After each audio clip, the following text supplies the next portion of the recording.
Marianne, we have started the webinar. The Yes, we have. people are starting to come in the doors. We can see your names popping in. Don't worry, we can't see you though, okay? We can see that you're here. You'll be able to see Marianne and I today, but we can't see you. So if we call you out by name, don't worry. We can't see or hear your dog barking in the background, or your kids or any mess that you have made. But we are so excited that you're here with us today. And we're going to just give a couple of these first few minutes as people are coming in the room. We want to know where you're coming from. So if you're just getting in the room, welcome, and click the chat button. So there's a button on your screen right now that says chat. Click that and tell us where you are coming from today. We can't wait. Look at Kathy Uzistalo has raised her hand already. She's like doing all the interactive moments. She's excited that she's here. We see Bill Hoffman here and Bill Jokela and Brenda Jokisalo. We have a lot of Finnish people here, as you might expect for a FinFest webinar. We see a number of Carols and Calvins. We see Catherine and Cecilia. Dalva is joining us all the way from Finland today. I got an email from Dalva today. Folks, join in the chat and let us know where you are coming from today. We can't wait to see it. Marianne, you're joining us from Minneapolis, Minnesota. How's the weather in Minneapolis this morning? Well, it's trying to be sunny, but it's 4 above. 4 above, and I'm here in Duluth, Minnesota, and it's -1. So we're in the middle of the throes of winter, everybody. Yeah, we're looking forward to, apparently the weather people are saying 2 weeks of below zero weather in Minneapolis, St. Paul. It's the cold snap, everyone. It is the cold snap. You guys, we are so excited. We're seeing Laura say chat is disabled. Kath, thank you everyone for noting our miss there. So let us know in the Q&A, because everybody found that button. So if you have a Q&A button, that's going to be your spot where you're going to be able to chat at us with any questions along the way. But we do see Janet saying, hey, Janet Dahlquist from Houghton, Michigan. So we have the UP represented. We see Sharon, we see Scott Pell, we see Shirley, Tina, Vern Hoyt. We see folks from all over. We even have a call in. We see somebody's calling in on their phone. Technology is amazing, you guys. We're living in the future. And so excited that you're all here today. We have more and more folks coming. So we're going to get going here. I think probably, how about we kind of start diving in, Marianne? Should we do that? Should we kind of start kicking off? We're 3 minutes in and everybody's joining. Those who have found the Q&A feature, so excited to have you here, and please don't hesitate to ask questions along the way. As we get going, we want to thank some of the folks helping make this happen today. Marianne, you're one of them. We're one of them, as FinFest is sponsoring this webinar today. It's part of something we do all the time, is we're communicating Finnish culture and value as a part of what we're up to. And oh, by the way, we have a big gathering happening in Duluth here this summer. We'll tell you all about that more later. But super excited on behalf of FinFest, Marianne, the executive director, myself, as one of our board members, to have you here today.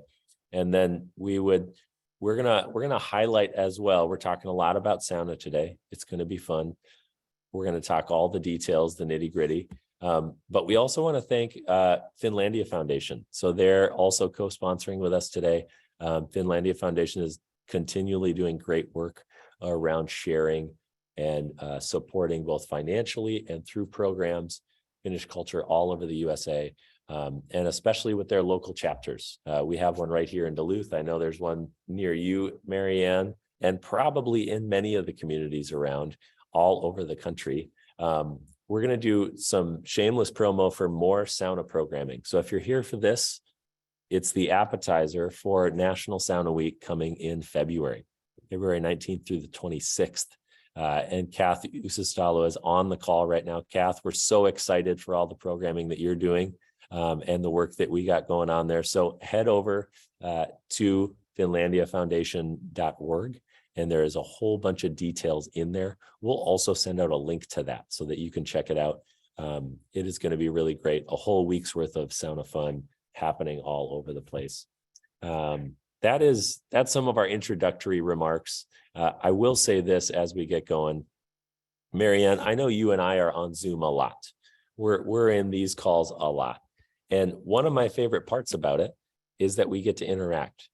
And we're just going to ask everybody here to act like we're around the coffee table together. Okay. So I brought some warm beverage for myself. My voice is a little hoarse, so it's tea today, not coffee. But we're gonna talk today, and we're gonna ask you to not just sit back and listen. We're gonna ask you to engage. We're gonna ask you along the way to say, hey, chat in those Q&A questions, respond as you're doing it. We're not saving a bunch of time at the end for Q&A. We're going to do it right in the middle. Okay. So if you're like here for sauna building tips and tricks, let me know. If you're here because you love sauna culture and you've grown up with it, tell us stories in the Q&A window and let's chat about that. If you're here because you're interested in why North America is now all of a sudden discovering sauna, we're going to talk about that. Or you're like, I'm really interested in the health benefits. There's a whole lot of those, and those are blowing up right now. There might be other reasons you're here, but if you have those, we just want to hear and interact with you. Okay. So that's the goal. Marianne, can I introduce you and then you introduce me and then we'll dive in? How's that sound? Sounds good. So you guys were here with Marianne Morgelin. Marianne is the executive director and board chair of FinFest USA. Marianne has been with it since the beginning. And Marianne, one thing I love about you is you are such a consummate historian, and your training is in that. But every time we're talking, I'm learning history from you. So I think we'll probably need to lean on you in a couple points today for some sauna history.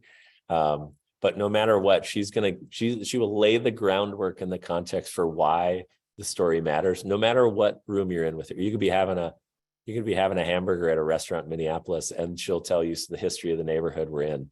And so one of those things is just, I love that about you, Marianne. It's fun to get to be on the call with you today and fun to talk sauna. One of our shared loves, all those things. So thanks for being here.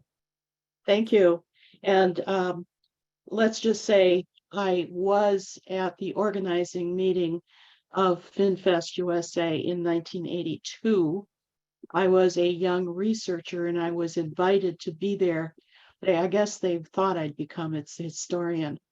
I did not actually become part of the organizing nationally of FinFest until 2000, the year 2000. So, but I've been since then.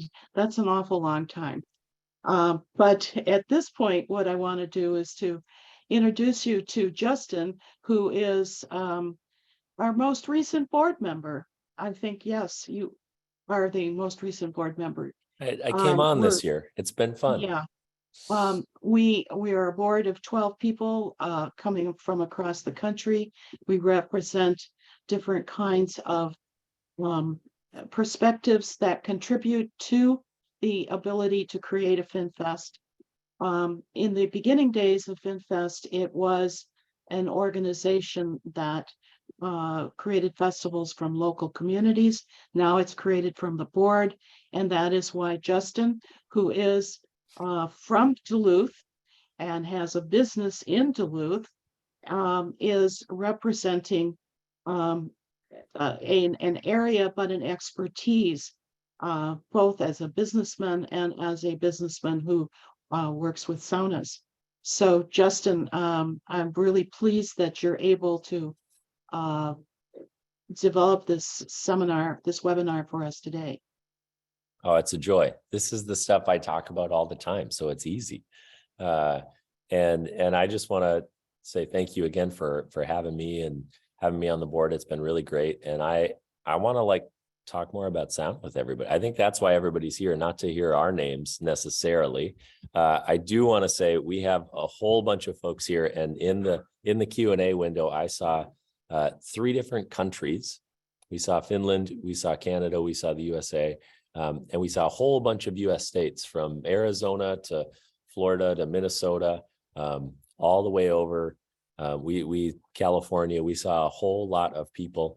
Somebody's even asking how many people are there. Well, right now there is at least 84 joining in. We had just about 200 register. Usually that means about half the people show up live, and we're recording this. So we'll share this after. So if you have to jump out, you won't want to, because it's going to be so riveting. You'll be on the edge of your seat. But if you have to jump out, we'll get it to you. And for all those folks who weren't able to be here live, we'll make sure.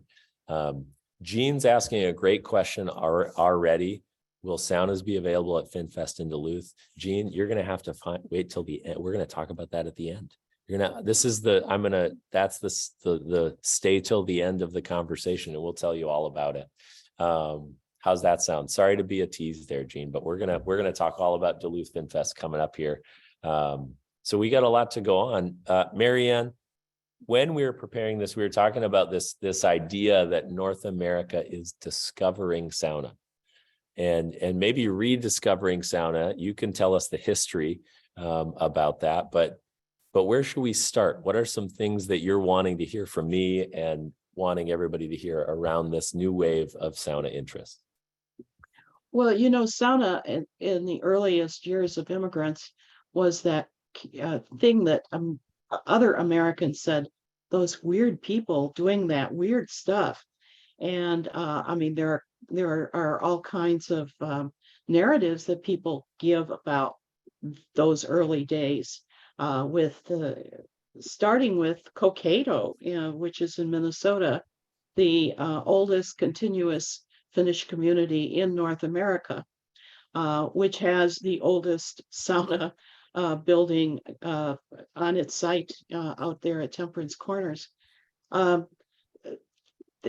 really were only Finnish, but now they're no longer only Finnish. And I would say that they were already no longer Finnish even during the time when the immigrants were, because there were lots of community saunas. I lived for a long time in Ohio, Northeast Ohio, and 2 doors down from my home was the community sauna. And people came from throughout the community, and that community was Hungarian and Finnish and English. A few miles down the road was Ashtabula. They had a sauna, and some of their biggest participants in it were Italian Americans. So saunas at that point were very much part of a community, but they came out of a Finnish community and were part of that Finnish community. These days, though, it's a much different sort of thing. And I think, Justin, you're much more knowledgeable about the fact of that so many other people are and communities are getting involved. So maybe we should let you talk about that. Yeah, well, I think there's something really interesting is when the headlines in the newspaper support your argument and support what you're talking about. Now, we did not plan this, but I want to show you all. Yesterday in the New York Times, saunas were covered. And why that is because there is a boom. It says right here, saunas are filling up, but are they actually good for you? Sweating in small hot rooms has been a wellness staple for centuries, but don't believe everything you hear. So there's a lot to unpack here. I'd love for you to go read the article. We'll send over the link so you can check it out. But what's happening right now, I would say, like, why is there a resurgence? There is a number of reasons for that, but I'm gonna highlight a couple of them. One is, I think we are in the most stress-filled time in the world in the last century or so, at least in many of our lifetimes. So there is this rise, not only of sauna interest, but really of stress and anxiety. And this was pre-pandemic that this was beginning. And I think a lot of it, if we're honest, is probably about how fast-paced life in the West is, how digitized our worlds are, how we're on Zoom screens and cell phones all the time, and we are seldom present. And so what I'm seeing are people really looking for moments of authenticity, moments that are real, things that are present. Over the past handful of decades, we've seen a rise in yoga as a wellness experience. And part of that practice, just like sauna, there's a practice to it, is about being in your body. I know of nowhere better to relieve stress and be present in your body than the sauna. You kind of have to be there, right? You have to both endure and enjoy the heat. And it's all the senses all at once. And so we've watched that now over the past decade here, and especially spurred with the pandemic, of more and more interest of these old wellness practices. And I say wellness specifically because I think this New York Times article is bringing up some good points. There's some people in the sauna world that like to sell things. I'm one of them. I own a business that relates to saunas. And what they tend to do is they speak a little more broadly in their marketing language than maybe what is true. But we do know some things that are true. And I would say that part of why sauna is growing isn't just because there's people saying, oh, it's really healthy and you can detox all the time. It's because actual medical scientific data has been done on the sauna. So, Marianne, the saunas that you and I grew up in, I would often hear, oh, go take a sauna if you're feeling a little sick or like you got a cold. The sauna is really good for you. All those things that are sort of like cultural knowledge now are being backed. All the stories my grandma and grandpa told me, now they're backed by science. So we look at the Mayo Clinic, the big seminal study was done in Finland, and they studied people for over 20 years. What did sauna do to their health? And that study was published by the Mayo Clinic. And what that said was a number of different health benefits, but the big headline is this, you guys. It's number one, all-cause mortality. For people who use sauna 1 to 3 times a week, their all-cause mortality, dying from cause, dropped by 27%. They lived a bit of a longer life. And then the daily users, so that was the weekly users, the daily users, 4 to 7 times a week, their all-cause mortality dropped by 40%. That's insane. Why would that happen? So the study sort of went in and looked, and it said, what are the things causing those people to be healthier longer? And what they tended to see was the sauna is exercise. It mimics a light cardio workout, so it's good for your heart. It boosts your immune system. It relieves any inflammation in your joints. It is a way to relieve stress. It promotes better sleep. It promotes good digestion. It started saying, whoa, sauna is really good in all of these areas that we know are good for our health. And it's dose dependent. It's a little like exercise and eating right. If you eat well, you're going to be a little healthier. If you eat well more often, you'll tend to be more healthier. If you exercise, move your body a little bit, you'll be a little healthier. If you sleep well, you're going to be a little healthier. I put sauna right in that same vein of the kinds of things, if you do that with some frequency and regularity, you're going to live healthier and better. And I came into sauna as just a little boy, so I've always known it. It's always been a part of my life. But all the folks who are thinking about it now and interested in it now, I think are really discovering it through a couple different windows. And one is that health window.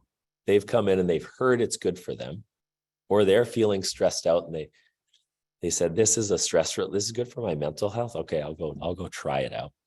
Or they saw somebody on social media jump in a sauna and then jump in cold water and then jump back in the sauna. And they said, that looks a little crazy, but maybe kind of fun. And supposedly it's good for me. I'll go try it.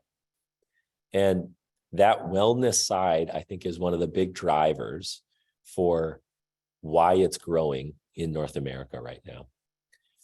I also want to make sure that the other side that's growing is our cultural side. Because what we saw in that article, that New York Times article, is it said it was trying to trouble it. It was saying, hey, but don't believe everything you hear. Because there's a lot of people, like the US is really good at McDonald'sification of things, taking cultural gifts and turning them into processed packaged food. That's happening with sauna right now. And what I want to make sure we do as people who maybe are in the room who've done sauna, grown up with sauna, know a cultural history around sauna, is also speak into that centuries and millennia long experience and culture of sauna so that we can also think about quality. Because McDonald's is quick and easy. There are versions of sauna that are quick and easy, but they might not be home cooked meal, quality ingredients, good food. We also need to talk about that.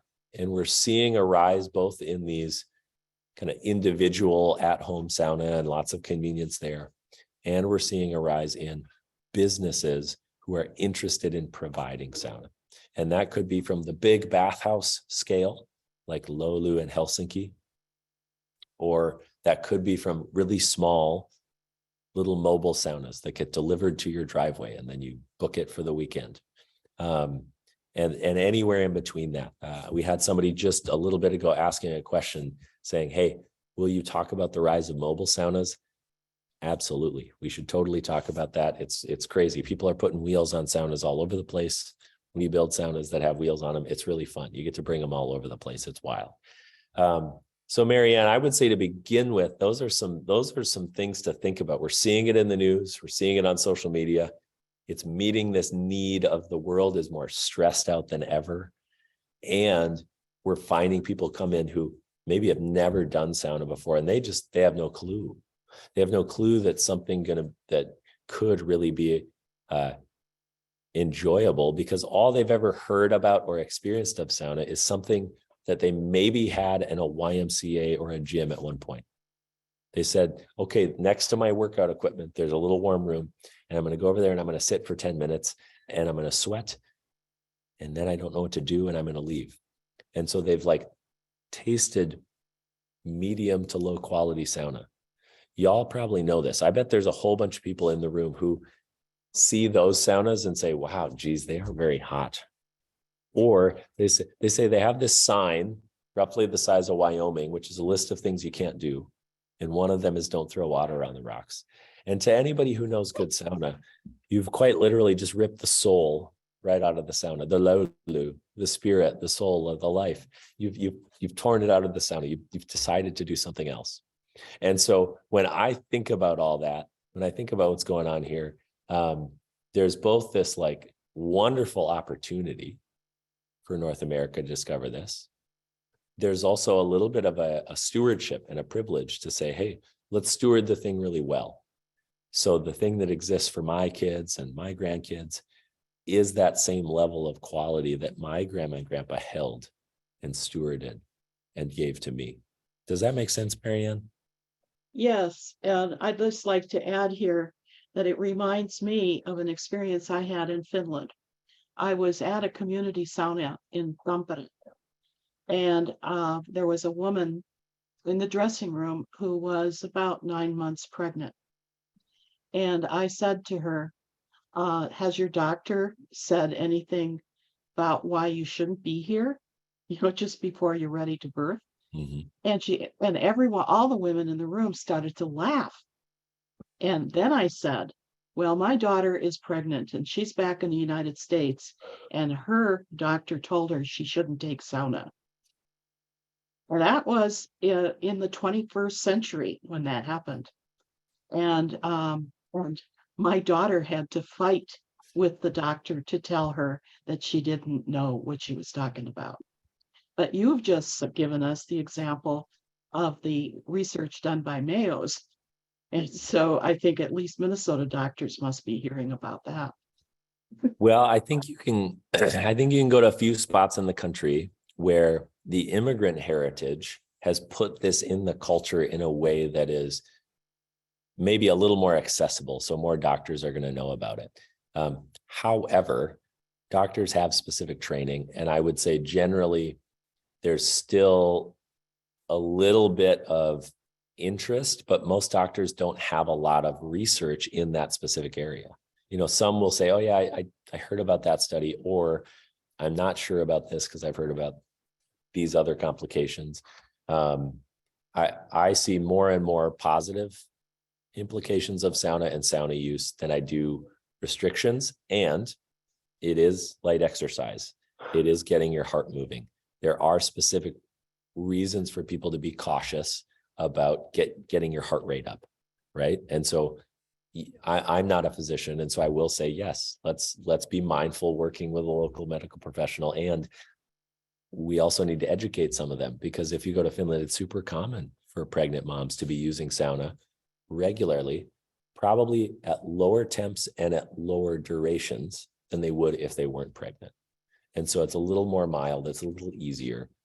But we've also seen kind of in the United States more and more awareness around pregnant moms.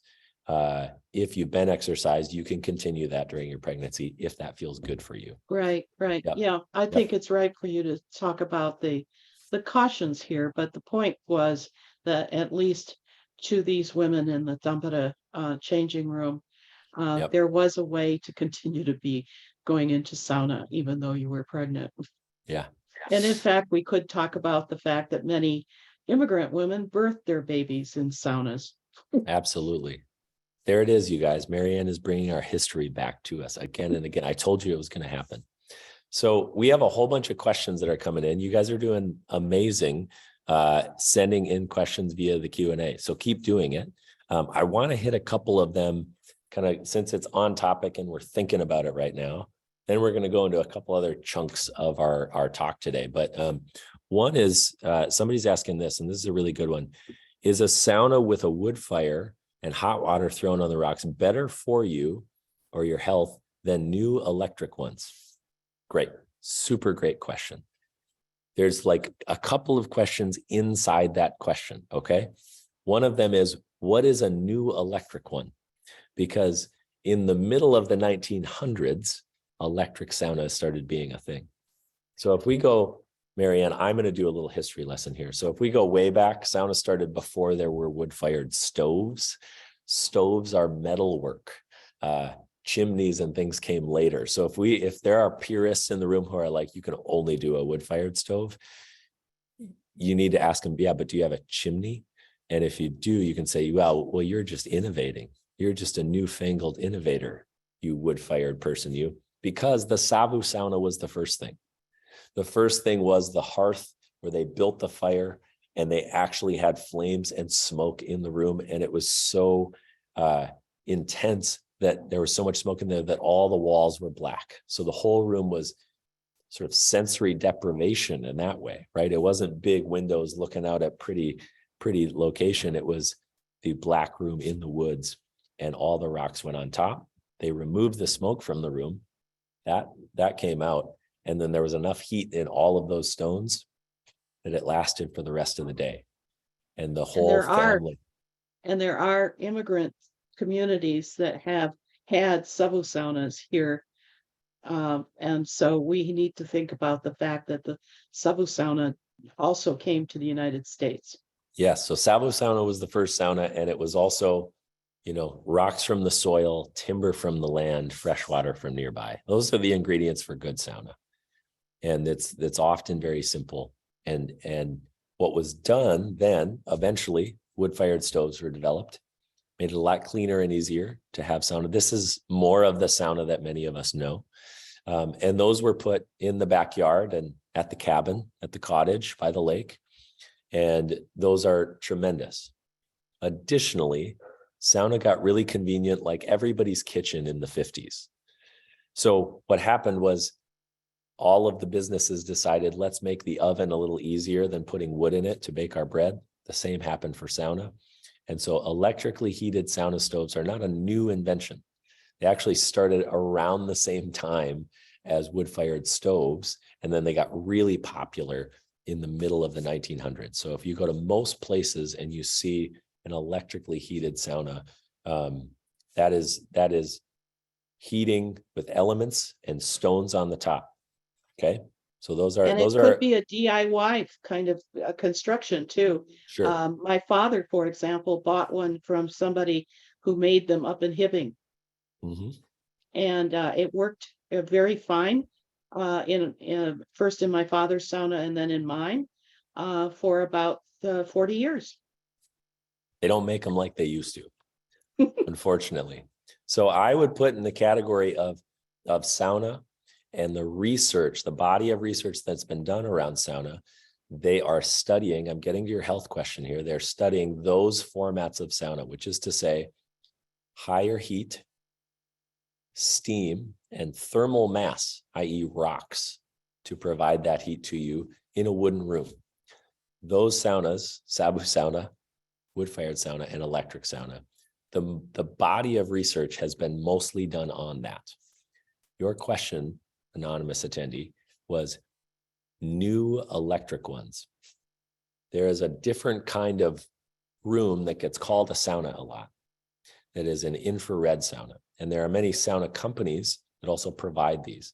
I want to be a little careful here because I might offend some of my fellow sauna builder, sauna businesses around. Electrically heated is different than infrared. And I think once you go to infrared, you've decided to remove enough ingredients from the meal that we maybe shouldn't be calling that the same dish anymore.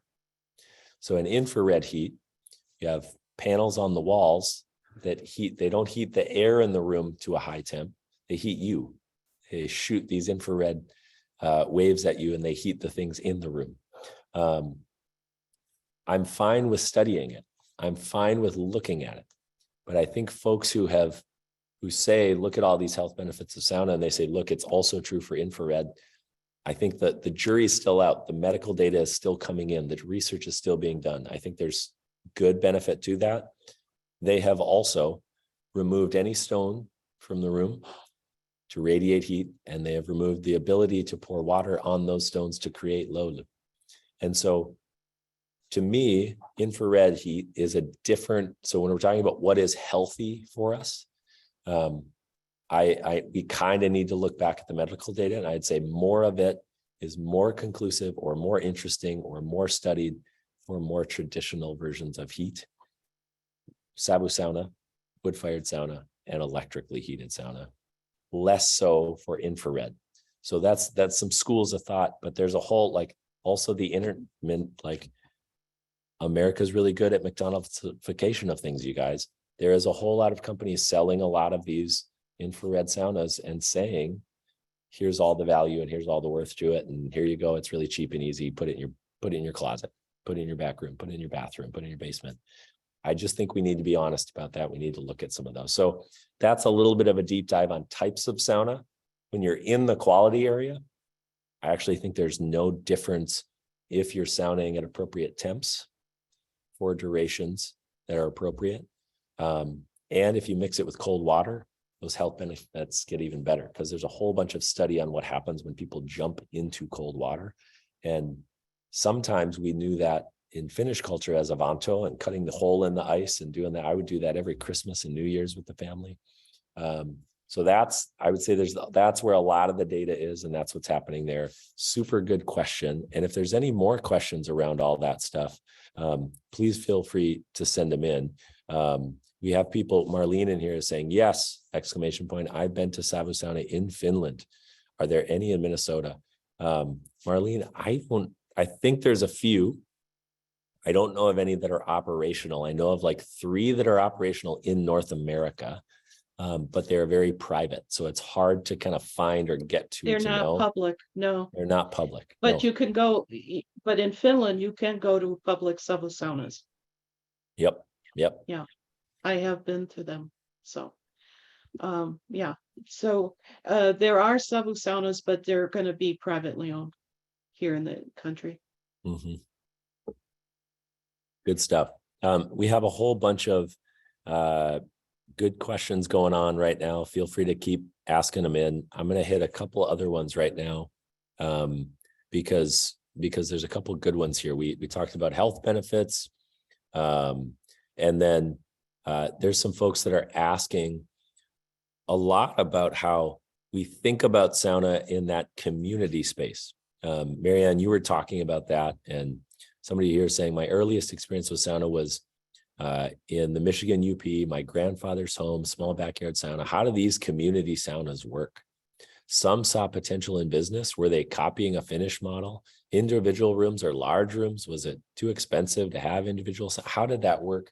So Marianne, I want to ask you first, tell us a little bit, just tell us the little story of sort of growing up with sauna and sauna that was shared.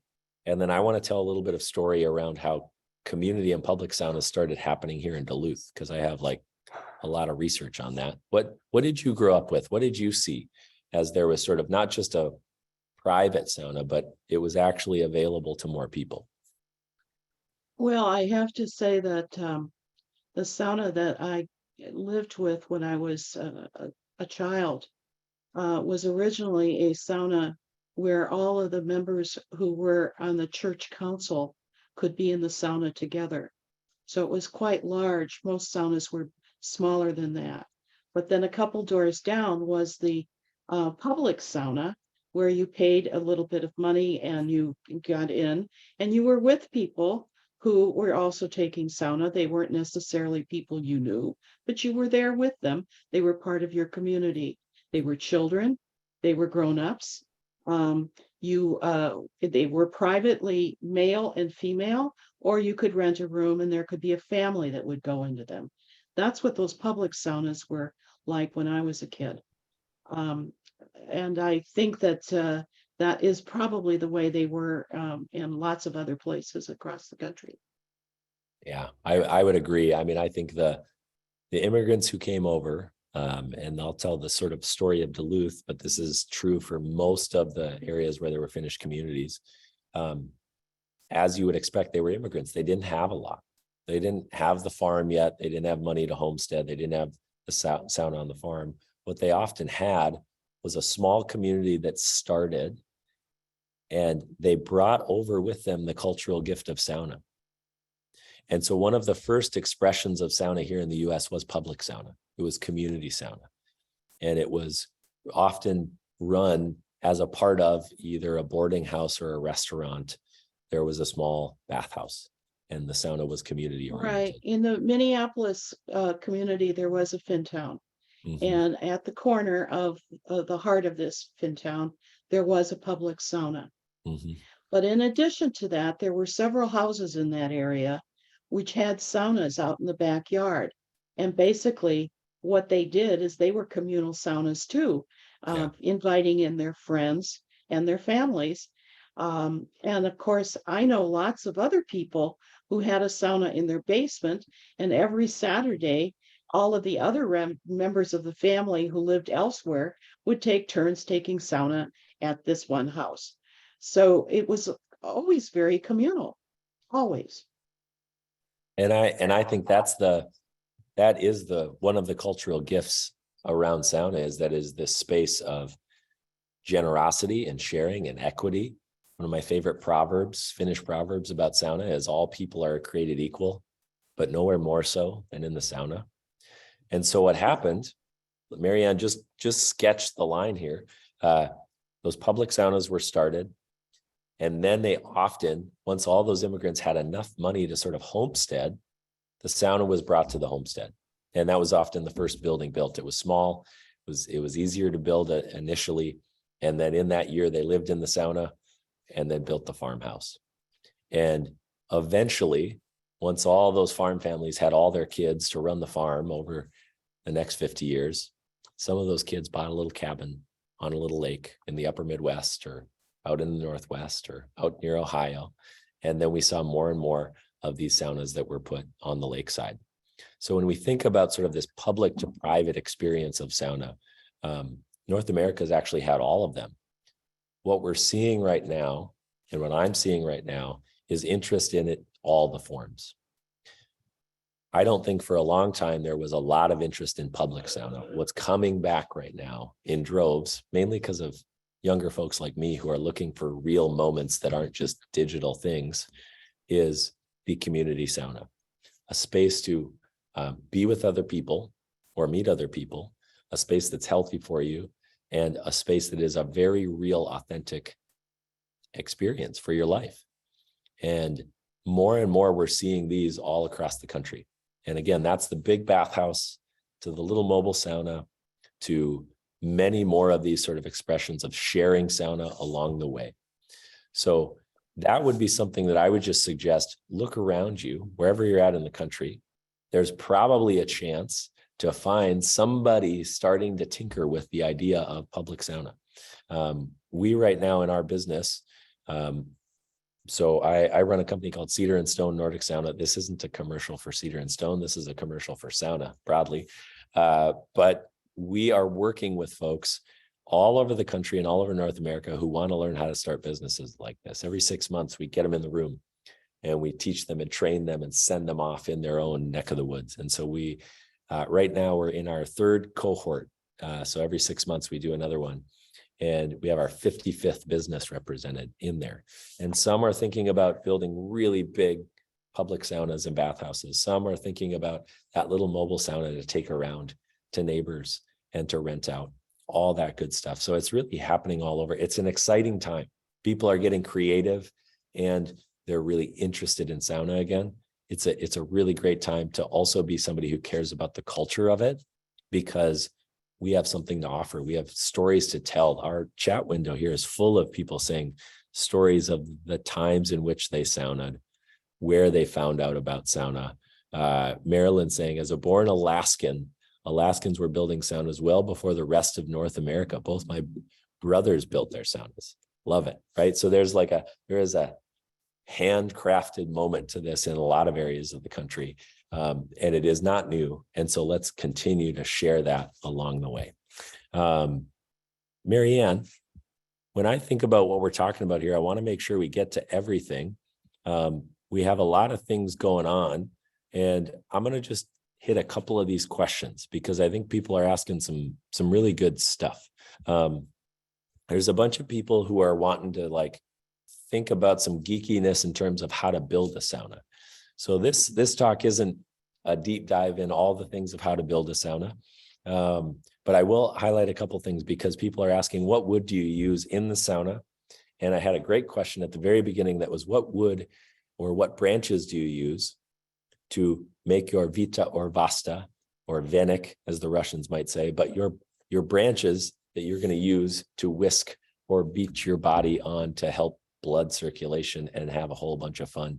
And that question specifically was about in the winter. So what do you find in the winter? Because in the summer, in Finland, traditionally it's birch. That would be the main one used, especially around midsummer when the leaves are really small and the branches are not stiff. They're very malleable. So in the summer, go for the birch all the time. In the winter, my suggestion is to try to find some cedar boughs. Cedar is going to be more evergreen throughout the year. That would be one that's really nice to wind up into branches, make it really fluffy, as bushy as you can, and then soak that in warm water when you're in the sauna. And then when you're using the sauna, make sure you and a partner or whoever you're with, you are going to smack that all across your bodies and backs. It's going to smell amazing. It's going to be really dirty. There's going to be leaves and boughs and everything everywhere, and you're going to have to rinse out your sauna afterwards. But it is going to be great and a whole lot of fun. So I suggest you do that. What kind of wood do you want on the walls in the sauna? Great question.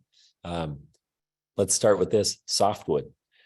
Any hardwoods are going to heat up too much. You won't be able to sit your butt on any of those benches. Okay, so don't make oak benches. Don't make mahogany benches in your sauna. It's going to get way too hot. It won't feel very good. So traditionally, a softwood is the go-to. In North America, we know a lot of cedar as the more common wood that's being used. That's because cedar grows naturally here. Cedar does not grow naturally in the Nordic countries and in Finland. And so it is very uncommon to see cedar on the walls in Finland. So back to innovation and purists, if your wood-fired friend has reprimanded you for how to say sauna and says wood-fired's the only way, you can ask him, hey, do you have cedar on your walls? Because that's another innovation. Okay, grandpa so-and-so who thinks that's the only way to sauna. And I love it and it's great. And we put cedar in our business name because to me, it's one of the key ingredients for lovely sauna. It's wonderful and fragrant and does a great job. So cedar is great. You can also look at spruce is a good option. Hemlock gets used sometimes. Alder gets used sometimes. And the geeky new one is a thermally modified wood. And this thermally modified wood is really a process that's been developed in Finland since the 90s, baking wood at really high temps with heat and steam. It's a lot like a sauna. It's putting wood in the sauna, this fancy sauna, and it changes the chemical composition of the wood and makes it more dimensionally stable. So you woodworkers in the room who know what that means, that wood's always going to move, especially in the sauna, thermally modified wood does less of that. Go reach out to Arbor Wood here in Duluth. They do great American-made thermally modified woods. So a whole bunch of good stuff there. We got some other questions here. Dan's asking a whole bunch of, Dan, we need to have a conversation about business in sauna, because you're asking a whole bunch of things about, like, do you let people feed the stove for the fire? Are there business insurance companies who get it and insure rental sauna with fire and or electric stoves and water on the rocks? So Dan, there's a whole nother conversation, like I said, a whole cohort and 6 months of training of this, but in a real quick way, these sauna businesses are very much, in most areas, new territory for business. So you're going to want to go into your local permitting and zoning offices and figure out who are your champions, who are your people who could believe in what you're doing, and you're going to have to have a really clear picture of what your business is.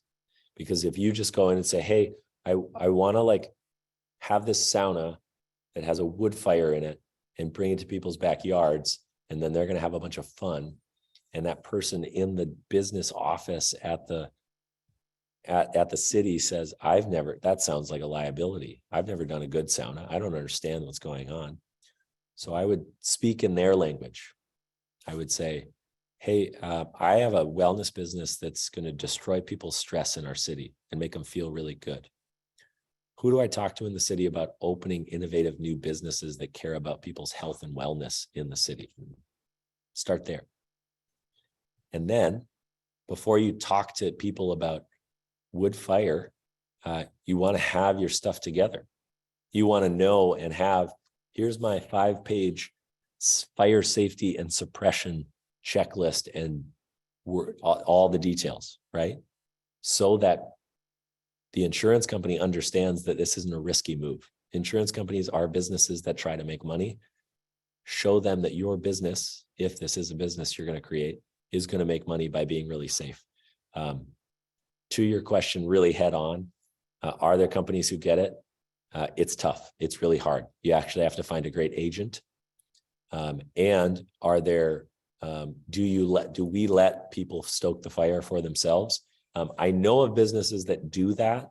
We do not. And that's partially because we provide hosted and guided sauna, and we operate the sauna for them, and they come and they do less work. So in most of the settings where we're providing sauna to people, in a public sauna setting, like here in Duluth, or at an event, or at a private experience, we're taking care of all that. And that is because of a liability. I would rather have my staff who are trained, who are great at building fires, who totally understand it, who totally get it, to be doing that. And I will say electric saunas tend to be a lot easier to sort of ensure, because there's some safety measures already built into them. So there's some geeking out on all things sauna and business, in all the ways that are going on there. So, so good. Marianne, we've been talking for a little while now, and there's been a whole bunch of great questions. There's some we probably aren't even going to get to. But I think we also need to answer the first question that came in. The first question that came in was, are there going to be saunas at FinFest? And Marianne, I'd like to just hear from you for a quick minute of maybe why FinFest is in Duluth all of a sudden. And all of a sudden is maybe too harsh, because it's been in Duluth before and been really successful before here. But tell the folks listening in a little bit about that idea of what we're up to now and kind of making this commitment to Duluth. FinFest has come to the conclusion that in its history, it has come to realize that it needs to be in one place. And Duluth has been chosen as the place where we are exploring the idea of being permanently in a place. So we're committing to about at least 5 years of being in Duluth. And it's good to be in Duluth because Duluth is a community that has an enormous visibility of Finnish culture that is accepted and understood and promoted by everyone in the community. We're going to have sauna very much a part of this FinFest, but then you need to realize that sauna has been a part of FinFest since as often as we could make it possible. Most recently, when we were in Detroit in 2019, before the pandemic, we had sauna opportunities for people out at a place called FinCamp. And that leads me to say that there are historically around different communities across the country, places that were built as camps for the community to go out maybe 100 miles away or 50 miles away or 10 miles away, where they could have a sauna. There's and so in Detroit, in the Detroit area, there was this summer camp, and everyone could go out there and have sauna. That particular place still exists, and they have a sauna that you can use. So sauna was part of FinFest in 2019. We're going to be able to do it again now at Lake Superior, because we are going to have sauna on the shore of Lake Superior, and you will be able to sign up for a time. But in addition to that, we're going to have on Thursday a sauna symposium where we're going to talk in a lot of detail about the things that we've only just brushed on here in this particular webinar context. And then we'll be bringing in some of those people, hopefully, Justin, who are those scientific experts on sauna, as well as the aesthetic experts on sauna.